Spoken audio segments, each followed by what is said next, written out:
I am a child of God. Je suis enfant de Dieu. Indeed, a sacred heritage to be revered and cherished. En fait, un noble héritage à chérir. Dans le centre-ville de Göteborg, en Suède, il y a un magnifique boulevard bordé de beaux arbres. Un jour, j'ai vu un trou dans l'un des troncs. Et en regardant par curiosité à l'intérieur, j'ai constaté que l'arbre était entièrement creux. Creux, certainement, mais pas vide. Il était rempli de toutes sortes de détritus. J'étais étonné que l'arbre puisse encore tenir debout. J'ai donc levé les yeux et j'ai vu qu'un large cerclage métallique entourait la partie supérieure du tronc. Des câbles en acier étaient fixés au cerclage et solidement attachés au bâtiment voisin. De loin, il ressemblait aux autres arbres. Ce n'était qu'en regardant à l'intérieur qu'on s'apercevait qu'il était creux, au lieu d'avoir un tronc solide et fort. La fragilisation du tronc avait débuté petit à petit, de nombreuses années auparavant. Cela ne s'était pas produit du jour au lendemain. Cependant, tout comme un jeune arbre grandit petit à petit jusqu'à devenir robuste et vigoureux, nous aussi, nous pouvons progresser étape par étape et augmenter notre capacité de nous tenir fermes et bien remplis à l'intérieur, à la différence de l'arbre creux. C'est grâce au pouvoir guérisseur de l'expiation de Jésus-Christ que nous pouvons obtenir la force de nous tenir droits et forts et d'avoir l'âme remplie de lumière, de compréhension, de joie et d'amour.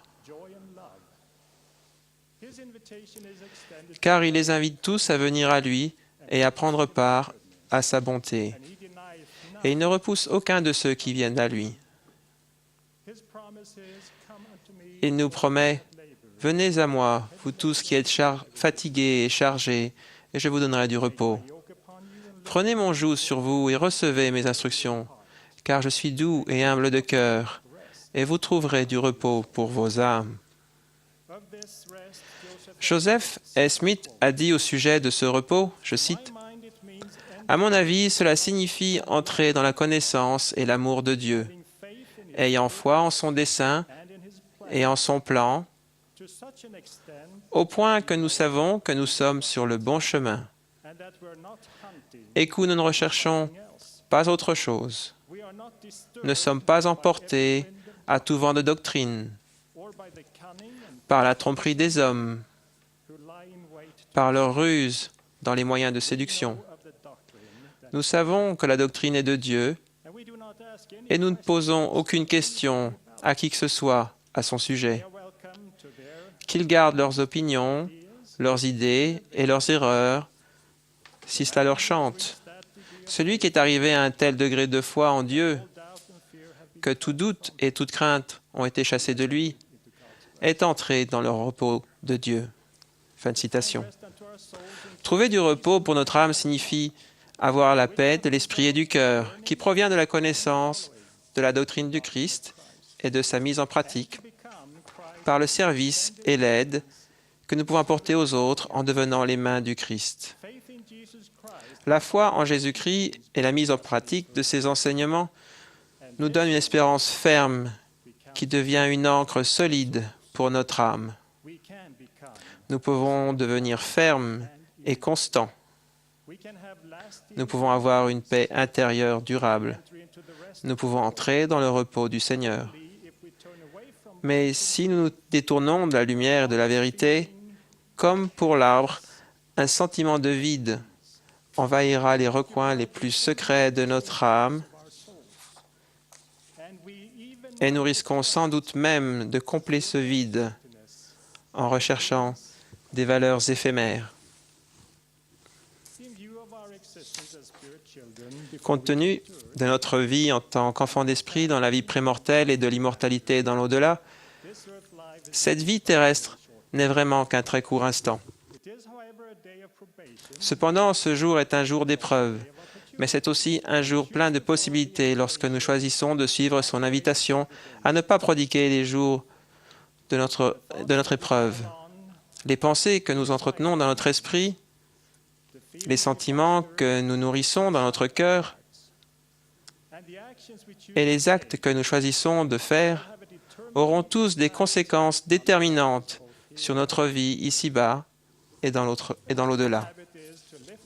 Une bonne habitude, c'est de faire le point chaque jour pour continuer à voir les choses dans le contexte de l'éternité lorsque nous décidons et agissons, particulièrement si nous avons une certaine tendance à reporter au lendemain ce que nous savons devoir faire aujourd'hui.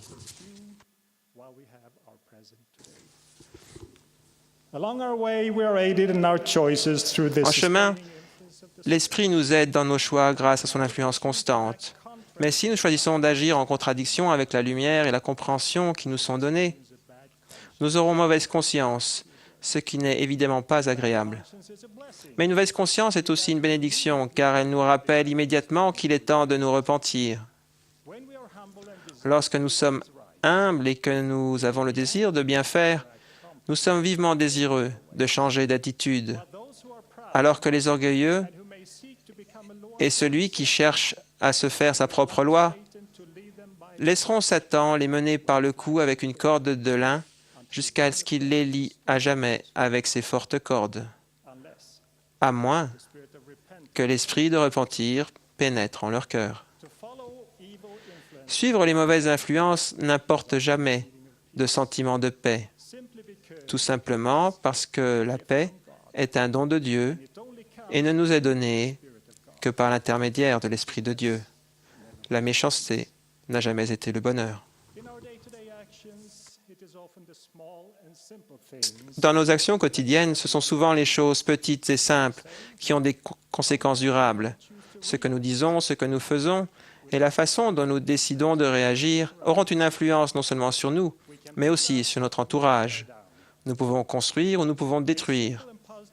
Une histoire qu'on raconte au sujet de ma grand-mère paternelle en est un exemple simple et positif. Elle avait envoyé un de ses jeunes enfants acheter des œufs. L'enfant à qui elle avait fait confiance était probablement rentré en marchant gaiement jusqu'à la maison. Mais la plupart des œufs étaient cassés quand il était arrivé. Une amie de la famille qui était présente avait conseillé à ma grand-mère de réprimander l'enfant pour sa mauvaise conduite. Au lieu de cela, grand-mère avait répondu avec calme et sagesse, « Non, cela ne réparera pas les œufs. Nous allons simplement utiliser ce que nous pouvons et nous allons faire des crêpes que nous pourrons manger tous ensemble. » Lorsque nous apprenons à traiter les choses petites et simples de la vie de tous les jours de façon sage et inspirée, il en découle une influence positive qui affermit l'harmonie dans notre âme et édifie et fortifie ceux qui nous entourent. Et il en est ainsi parce que tout ce qui nous invite à faire le bien est envoyé par le pouvoir et le don du Christ. C'est pourquoi vous pouvez savoir avec une connaissance parfaite que c'est de Dieu. L'arbre creux dont je vous ai parlé n'est plus debout depuis longtemps. Des jeunes ont mis des pétards dans son tronc et l'arbre a pris feu. On ne pouvait pas le sauver, on a dû l'abattre. Prenons garde aux choses, petites ou grandes, qui détruisent de l'intérieur. Elles peuvent avoir un effet explosif et causer la mort spirituelle. Concentrons-nous plutôt sur ce qui apporte une paix durable à notre esprit et à notre cœur. Alors notre assurance sera grande dans la présence de Dieu. La promesse d'entrer dans le repos du Seigneur, de recevoir le don de la paix, a beaucoup plus de valeur qu'une satisfaction temporaire et matérielle. C'est un don du ciel. Je vous laisse la paix, je vous donne ma paix. Je ne la donne pas comme le monde la donne. Que votre cœur ne se trouble point et ne s'alarme point.